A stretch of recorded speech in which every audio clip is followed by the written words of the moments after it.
زرد اسکلم سیدہ پارٹ 7 دوپہر کے 2 بج رہے تھے۔ مومن اس وقت بڑے ہی نمناک سے لیپ ٹاپ اسکرین پر نظریں جمائے کام میں مصروف تھا۔ موسیٰ کی شادی کی وجہ سے اس کا کافی کام پینڈنگ پر تھا اور کافی دنوں سے وہ آرٹ گیلری بھی نہیں جا سکا تھا۔ ابھی بھی ولیمہ کی تقریب باقی تھی، اس لیے امیرہ اور ذوالقرنین ابھی وہیں تھے، جبکہ مومن رات کو بارات کی تقریب اٹینڈ کر کے گھر واپس آ گئے تھے اور اب اپنے کام میں مصروف تھا۔ موبائل کی رنگ ٹیون کی آواز پر لیپ ٹاپ کی بورڈ پر برق رفتاری سے چلتا اس کا ہاتھ یکدم رکا۔ اس نے ٹیبل پر پڑا موبائل اٹھایا، کسی ان نون نمبر سے کال آ رہی تھی۔ اس نے چند ثانیے موبائل کی اسکرین کو دیکھ کر کال ریسیو کی۔ ہیلو، کون؟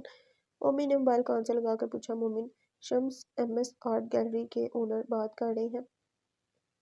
دوسری جانب سے تفتیشی لہجے میں سوال آیا۔ جی، بات کر رہا ہوں، مومن نے تھوڑا سنبھلتے ہوئے جواب دیا۔ اوہ، مطلب صحیح نمبر لگا ہے، ہاں ہاں۔ اب دوسری جانب سے کافی بے تکلفی سے جواب ہے، جس پر مومن کو تھوڑی حیرانگی ہوئی۔ لیکن آپ کون ہیں؟ وہ ہنوز کنفیوز تھا۔ ارے میں وقاص، اب کی بار نام سے پہچان کرائی گئی۔ اوہ وقاص بھائی، آپ کیسے ہیں؟ اتنے عرصے بعد میری یاد کیسے آ گئی؟ اور میرا نمبر کہاں سے ملا آپ کو؟ نام سنتے ہی مومن کے لہجے میں بھی شناسائی دھر آئی اور اس نے پے در پے کئی سوال کر ڈالے۔ ارے یار، بتاتا ہوں۔ دراصل نمبر تو مجھے تمہاری آرٹ گیلری سے ملا ہے۔ میں 2-3 دن پہلے وہاں تم سے ملنے گیا تھا، مگر وہاں ریسیپشنسٹ نے بتایا کہ تم ایک ہفتے سے وہاں نہیں آئے ہو۔ تو پھر میں نے ان سے تمہارا نمبر لیا تاکہ تم سے کال پر بات کر سکوں۔ مجھے انتہائی اہم بات کرنی ہے تم سے، بات تمہارے فائدے کی ہے۔ انہوں نے مومن کے سارے سوالوں کا تفصیلی جواب دیا۔ اچھا جی، اور کیا بات ہے یہ بھی تو بتائیں۔ اس نے اصل مدعے کی جانب دھیان دلایا۔ بات دراصل یہ ہے مومن کہ تم تو جانتے ہو میرا کنسٹرکشن کا کام ہے، تو آج کل ایک انٹرنیشنل پروجیکٹ میرے ہاتھ لگا ہے دبئی کا۔ وہاں میرا کام بڑے زور و شور سے جاری ہے۔ یہ پروجیکٹ ایک شیخ کا گھر ہے جو کہ کروڑوں روپے خرچ کر کے وہ بنوا رہا ہے۔ لیکن تمہیں تکلیف دینے کی اصل وجہ یہ ہے کہ وہ شیخ آرٹ کا بڑا دل دادا ہے۔ اسے پینٹنگز کا بہت شوق ہے، اس لیے اس نے اپنے گھر میں ایک بڑی سی لابی بنوائی ہے جسے وہ بے شمار خوبصورت پینٹنگ سے سجانا چاہتا ہے۔ جب اس نے مجھے اپنا آئیڈیا بتایا تو مجھے تمہارا خیال آیا۔ میں نے تمہارا کام دیکھا ہے، تم کافی کمال کے آرٹسٹ ہو، اس لیے میں نے اس شیخ کو تمہارا بتایا اور جو 1-2 شاہکار تمہارے ہاتھ کے بنے ہوئے میرے پاس ہے وہ بھی دکھائے۔ اسے پسند بھی آئے، مگر وہ کچھ اور بھی پینٹنگز دیکھنا چاہتا ہے۔ تو اگر تم یہ کام کرنا چاہتے ہو اور اس کی لابی کا کنٹریکٹ لینا چاہتے ہو تو مجھے اپنی نئی، پرانی اور ہر طرز کی پینٹنگز کے پکچر سینڈ کرو تاکہ میں اسے دکھا سکوں، اور اگر اسے وہ پینٹنگز پسند آ گئیں تو پھر تو سمجھو تمہاری 5 انگلیاں گھی میں اور سر کڑھائی میں۔ انہوں نے کام کی ایک بات تفصیل سے اسے بتائی۔ ان کی بات مومن پوری توجہ سے سنتے ہوئے آخر میں کافی پرجوش ہوا۔ اس کا چہرہ خوشی سے جگمگا رہا تھا۔ جی، میں آپ کو سینڈ کرتا ہوں پکس۔ خوشی اس کے لہجے سے جھلک رہی تھی۔ ٹھیک ہے، میں انتظار کروں گا۔ الوداعی کلمات کہہ کر دونوں جانب سے کال منقطع کر دی گئی۔ کال کٹ کر کے مومن نے اپنے لیپ ٹاپ میں ایک فولڈر کھولا جس میں کافی ساری پینٹنگز تھیں، مگر اس میں ایک بھی کیلی گرافی نہیں تھی۔ اس نے سوچا کہ ہر طرح کی پینٹنگز چاہے تو پھر کیلی گرافی بھی ہونی چاہیے۔ یہ سوچ کر اسے پرانے لیپ ٹاپ کا خیال آیا۔ یہ خیال آتے ہی وہ شمس کے گھر کی جانب چل دیا، کیونکہ اس کا پرانا لیپ ٹاپ اس نے کافی سال پہلے اپنے بابا کے گھر رکھ دیا تھا اور آج اچانک اسے اس کی ضرورت پڑی تھی تو وہ ان کے گھر کی جانب چل پڑا۔ شمس نشے کی حالت میں صوفے سے اٹھ کر لڑکھڑاتے ہوئے بیڈ کی طرف بڑھنے لگا۔ وہ بھی بیڈ کی جانب بڑھ رہا تھا کہ اچانک کمرے کا دروازہ باہر سے کھلا اور امیرہ دبے قدموں سے روتی ہوئی اندر داخل ہوئی۔ دروازہ کھلنے کی آواز پہ شمس کے چلتے قدم رکے اور اس نے دروازے کی سمت دیکھا۔ وہ بار بار اپنی آنکھیں جھپک رہا تھا، نشے کی وجہ سے سب دھندلا دکھائی دے رہا تھا۔ اسے لگا سامنے کھڑے شخص کو پہچاننے میں اسے خاصی دقت ہو رہی ہے۔ امیرہ شمس کی جانب بڑھنے لگی، مگر اس کے بڑھتے قدم چند ثانیے کے لیے جامد ہوئے۔ اس کے پورے وجود پر کپکپی طاری تھی۔ اس نے اپنے ماتھے پر آیا پسینہ صاف کیا، گہری سانس لے کر اس نے شمس کی جانب پھر سے قدم بڑھائے اور اس کے بالکل سامنے آ کر کھڑی ہوگی۔ شمس کی نگاہوں میں ابھی بھی اجنبیت تھی، وہ کچھ بھی سمجھنے سے قاصر تھا۔ شمس بمشکل اسے پہچاننے کی کوشش کر رہا تھا کہ اچانک امیرہ نے اپنے کپکپاتے ہاتھ اٹھائے اور لرزتی آواز میں کہا، بابا مجھے معاف کر دیں، مگر میں مومن کو آپ کے ساتھ نہیں رہنے دے سکتی۔